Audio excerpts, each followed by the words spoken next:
This is probably our last day of temple exploration, and we are starting the day out with the greatest of them all, Angkor Wat. We have to cross an artificial bridge because apparently on the original one they're doing some renovations. You can see cranes and all kinds of workshops where they're cleaning stones and whatnot. Are you excited? I am very, very excited. I'm eating a banana just in case so I have enough energy to explore Angkor Wat. I think Angkor Wat, if that's our last and final temple of this tour, we'll both be happy, but any temple extra is a gift. So we'll see what we feel like doing, but this is our main priority right now. I'll also eat a banana. Bananas! Good bananas? Yes, good bananas. Sweet bananas. Sweet bananas. Let me taste the bananas. Banana has an exquisite sweet smell. What does the banana taste like? First impression? A flowery banana. Looks like banana. Does it taste like a banana? Mm-hmm. Cheers. That's a damn good banana. Sebastian approves of Cambodian bananas. Angkor Wat is the largest religious monument in the world. It was built in a span of 30 years in the 12th century by King Suryavarman II. With its staggering 400 acres, the site symbolizes ancient Khmer power and greatness. It is no surprise that the archaeological site officially became a UNESCO World Heritage Site in 1992. It is also worth noting that the temple is shared by two religions. Initially, Angkor Wat was built as a Hindu temple, which was dedicated to the god Vishnu, but towards the end of the 12th century, the temple gradually converted to a Buddhist temple. We are inside the galleries of Angkor Wat, so the whole complex is surrounded by a gallery that goes all around the temple, and it depicts the history of Angkor Wat. So different battles, different achievements, very interesting to look at. You can take a guidebook or book a guide and have a little bit extra explanation about all of these chapters. We're doing the tour counterclockwise because I have the impression there's a lot less tourists doing it in this direction. So it's very calm right now. So pretty nice to be able to enjoy this all on our own. But it's so much that sometimes it's pretty hard to make out what it actually is about. This is a 94-meter gallery depiction. So it's a lot of Hindu mythology. Condition is perfect. As you can see, some parts are a bit shiny. That's because people were touching them too much. But now there's clear signs, please do not touch the gallery, the inscriptions. And there's also a fence, people are guarding it more, which is good because otherwise details would disappear eventually. We're going to continue our walk around the gallery and enjoy this little piece of history. Angkor is incredibly important to the cultural heritage of Cambodia. They are focusing on the preservation of the temple for future generations, so they can learn and connect with the history and culture of Cambodia and the ancient Khmer Empire. Some examples of those preservation efforts are repairing and renovating everything by hand, using simple tools in the same manner that the old Khmer people did to truly restore Angkor to its former glory. We just finished the main gallery. It was really beautiful, also very peaceful, not too crowded. I think that was very unique. I don't think that happens a lot. I'm not sure if it's the time of the day, but I have the feeling that we're very lucky. I think most people avoid Angkor at this time of day because it's like 1 now. So I think most people are going to the temples that are completely covered, but... Or they're going to the central tower only. That's also true. So I think it will be a lot more crowded because it's not as spacious there. It's not as spacious, so probably a lot more crowds. Here is a lot of remains of Buddhist statues and little monuments. I can see some Hindu monuments as well. A little bit of a collection of remains. I have no idea what the use of these were for. Maybe there was water in here, but I don't think so, honestly. There's a little temple.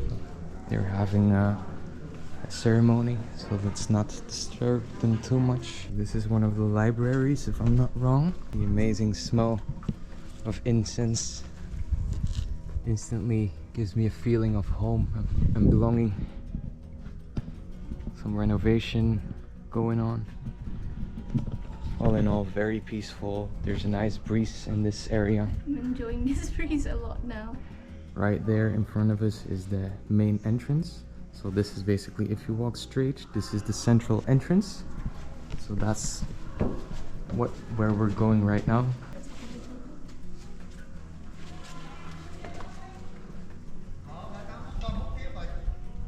It's amazing to see all of this in real life.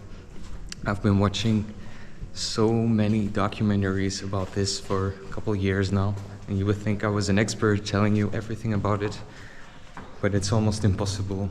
I don't even know where to begin. But then actually seeing it in real life is like a dream coming true, but actually feels like I'm still dreaming. Oh wow.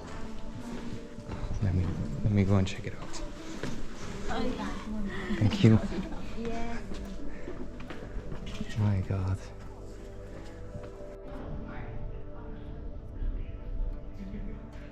Right there in the distance behind me, you can see balloons.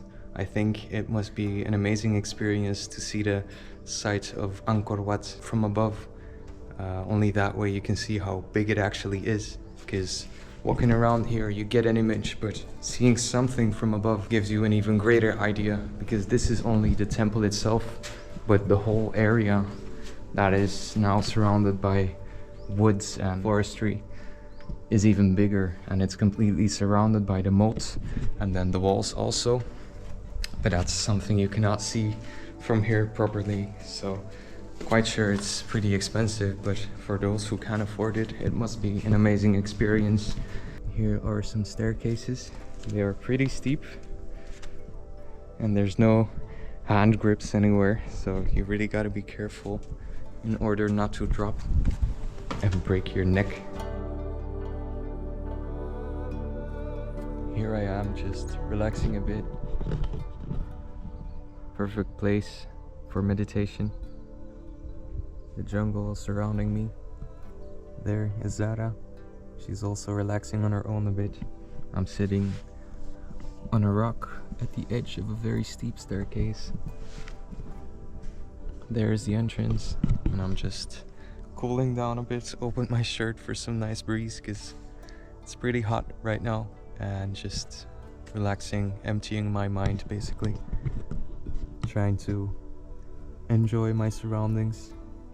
Just trying to imagine what it would be like 800 years ago, walking around here, and when it was still like a bustling city of more than 1 million people. And then eventually how it came to the demise of a place like this. It used to be one of the greatest kingdoms of mankind, and then almost overnight it was abandoned and left behind, and then the Khmer capital moved to Phnom Penh, and they left all of this history behind. It's hard to grasp what actually happened, and it's a combination of different things that happened, also like invading armies, and then I think also mismanagement of the water systems that actually led to a couple failed crops of rice, so probably starvation and famine combined with invading armies, and probably some other significant political events that happened back in the day that led to them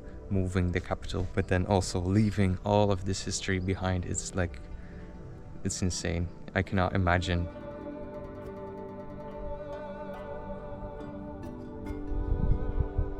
We are taking the climb up to one of the towers.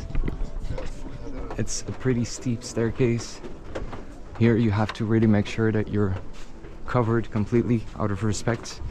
And here are the original stairs. I think they must have been extremely dangerous, because even these are like breaking my knees right now.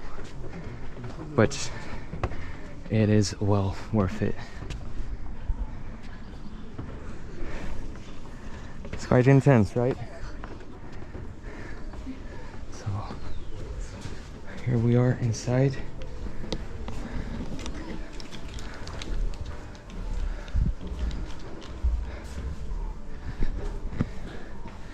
So many beautiful viewpoints.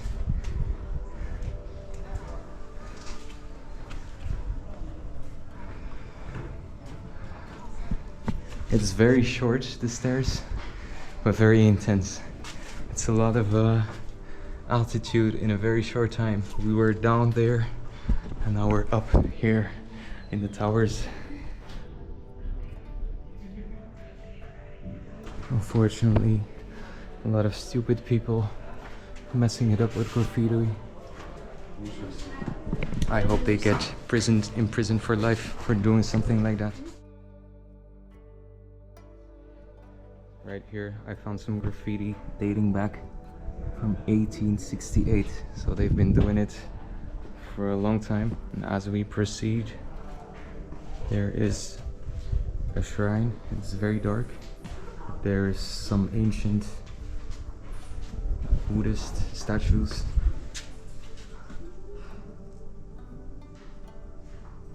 And it really feels magical. Very special to be here. It's an honor, actually. This is the highest point of Angkor Wat.